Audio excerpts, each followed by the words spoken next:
cœur, sinon on n'aurait pas su ce qu'il a dit. C'est il va ouvrir la bouche.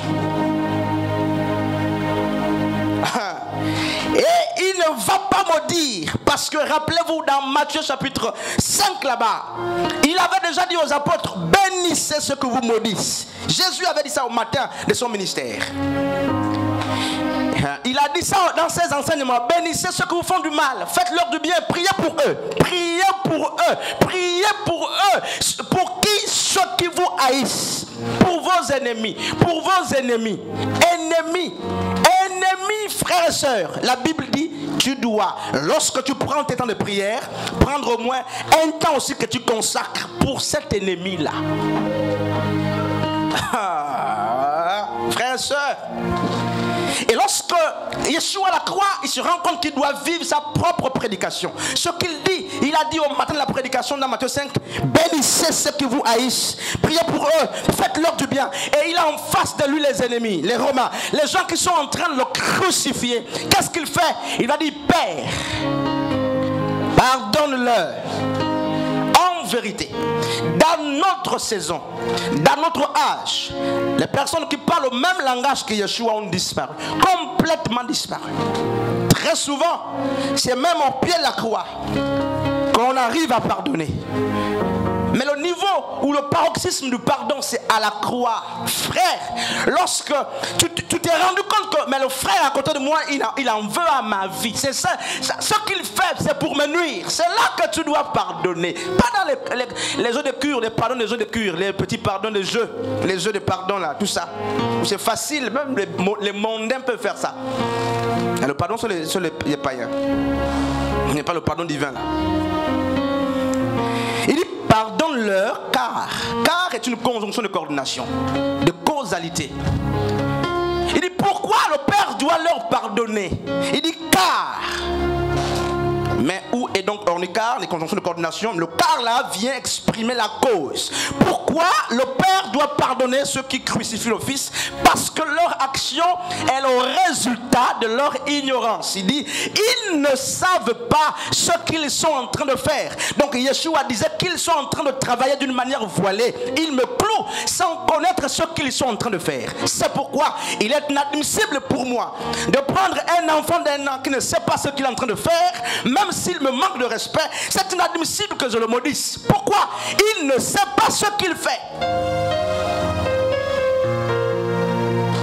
Et il n'avait pas un an de ces gens-là. C'était des grandes personnes. Mais malgré leur âge, leur intelligence voilée fait qu'ils soient ignorants. Ils sont ignorants. Et en face de nous, avant de pas de frères, le monde est qualifié, n'est-ce pas, comme étant des ténèbres. Et ceux qui y vivent sont, permettez, je mets ça entre griffes, des personnes qui n'ont pas l'intelligence renouvelée. Et lorsque le monde se lève contre toi, qui est éclairé, dit-on, qui a le même esprit, qui crie Abba Père, l'esprit de la réconciliation, lorsque ce monde se pointe à toi, dis-toi que tu dois parler au monde comme si tu parlais à un enfant qui agit sans savoir ce qu'il est en train de faire. En vérité, il dit pardonne-leur car ils ne savent pas ce qu'ils sont en train de faire. Alors, lorsque toi qui es chrétien ou chrétien, tu refuses de pardonner, là c'est le cas à un païen, tu es comme un père qui prend un enfant d'1 an ou l'enfant de 3 jours, qui ne sait pas ce qu'il fait, mais qui pêche, qui agit mal, alors tu cloues, tu frappes. Regarde qui est fou, dans ça qui est fou.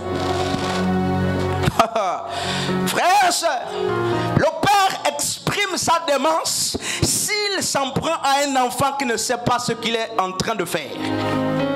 Et donc lorsqu'un chrétien face aux gens qui n'ont pas l'esprit ou l'intelligence renouvelée, lorsque tu es en face d'eux et tu refuses de pardonner, tu es comme ce père qui en veut à un enfant qui n'est même pas né, qui est peut-être dans le ventre là-bas en train de toucher, tout ça bouger, et tu dis toi là, toi tu bouges, tu commences à maudire. Qui est insensé? Qui est insensé, frère? Moi je vais répondre à notre place, c'est moi qui suis insensé. Je finis très bientôt, frère. Il y a quelqu'un d'autre dans Actes chapitre 7 qui s'appelle, c'était un diacre. Il s'appelle Étienne. Étienne. Frères et sœurs. Oh, homme de Dieu. Homme de Dieu, n'est-ce pas? Je vais trouver vite ce texte. Permettez que je fouille ma Bible. N'est-ce pas? Nous sommes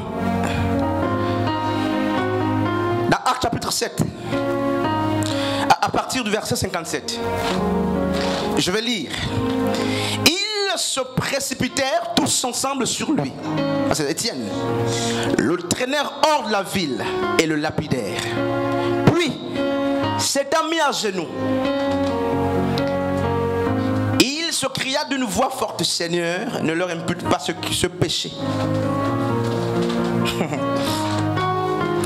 Actes chapitre 7, 57. Ils se précipitèrent tous ensemble sur lui, le traînèrent hors de la ville et le lapidèrent. Le lapidèrent. C'est pas qu'ils étaient en train de vouloir lapider Étienne. Ils le lapidèrent. Puis, s'étant mis à genoux.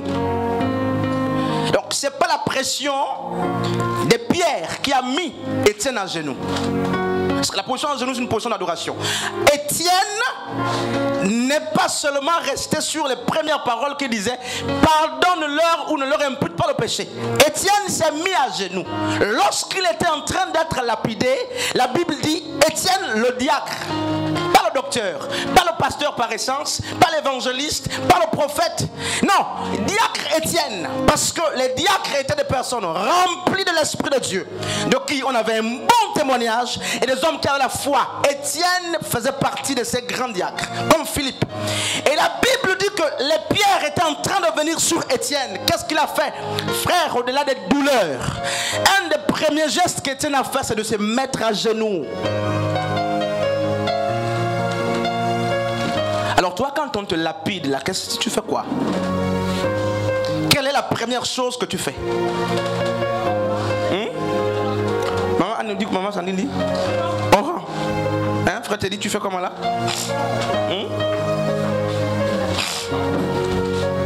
Tu fais comment? La Bible, frère, c'est ça, ce passage dit Seigneur, je vais encore lire ça, pardon, permettez que je lise encore ça. Ils se précipitèrent tous sur lui. Ils, c'est au pluriel. C'était pas un frère, c'était pas un homme. Puis Paul était à côté. À l'époque, c'était Saul d'État. Saul était là et il a permis le maître, n'est-ce pas? Il a favorisé qu'Étienne meure. Qu'on tue Étienne. Paul, qui s'est converti après. Il était judaïsant à l'époque. C'est l'autre. Donc, ils viennent sur Étienne pour le précipiter à la mort. Et Étienne sait qu'il est en train de mourir. Ce n'était pas une périodicité où Étienne était en train de vivre une promotion ou un miracle. Non. Étienne était en train d'aller vers le pays des allongés. Il le savait. Et qu'est-ce qui se passe? Ils viennent vers Étienne, disent les Écritures, pour le lapider. C'est-à-dire qu'ils prenaient, ils ne choisissaient pas un type de pierre. Merci Seigneur. Regardez, il y a des gens qui nous lapident avec un même type de pierre. Mensonge, mensonge, mensonge, mensonge sur nous. Mais non, ce jour-là, quelle que soit la nature de la pierre, hein, pasteur Frédéric, chaque pierre avait sa forme ce jour-là.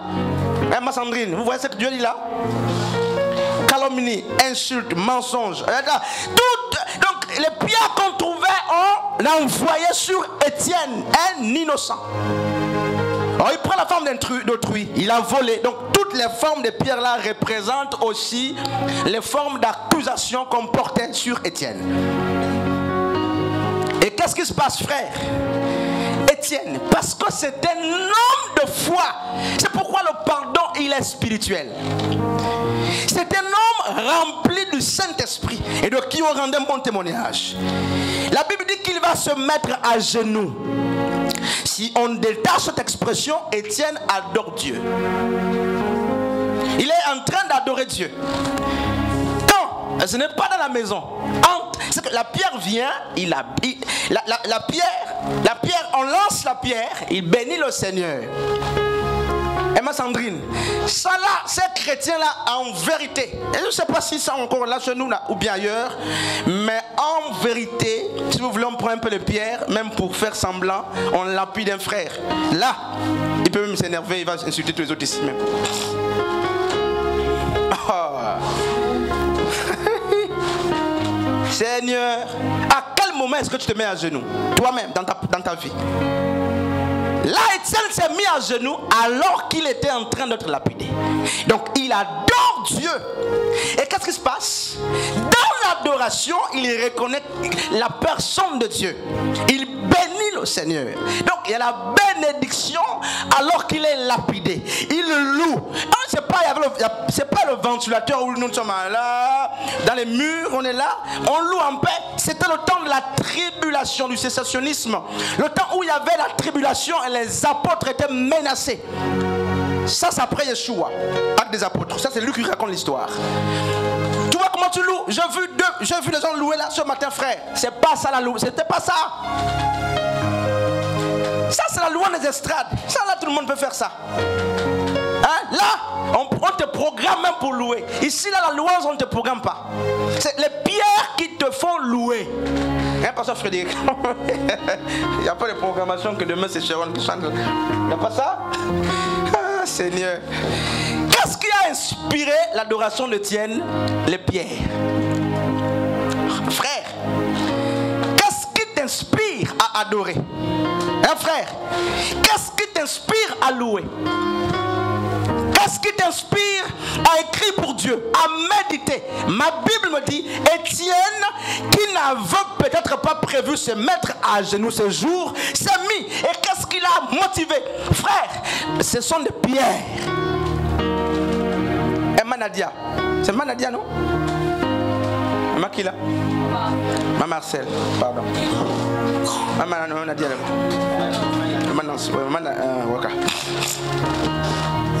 j'ai vu des frères qui aiment adorer. C'est bien d'adorer le Seigneur. Mais pose la question, qu'est-ce qui fait que j'adore tout le temps comme ça? Mais il n'y a pas de pierre. C'est parce que ça va bien. Tout va bien. Tu as eu l'examen. Tu adores bien. Oh Seigneur.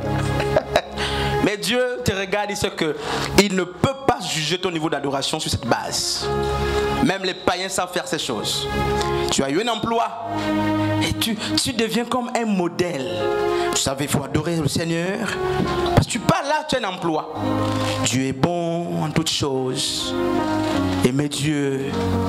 Tu as eu l'examen, tu dis non, il faut avoir la foi, la persévérance, la patience. Tu n'as jamais échoué dans ta vie, tu ne connais pas ce que ça signifie, tu as raté l'examen. Tu donnes les conseils là. Il faut être grand dans le ministère, il faut supporter les insultes. On ne t'a jamais insulté, frère. Non, pasteur, tu sais les accusations, la Bible dit qu'on va vous accuser, tu supportes. Ça, c'est la théorie qui parle là.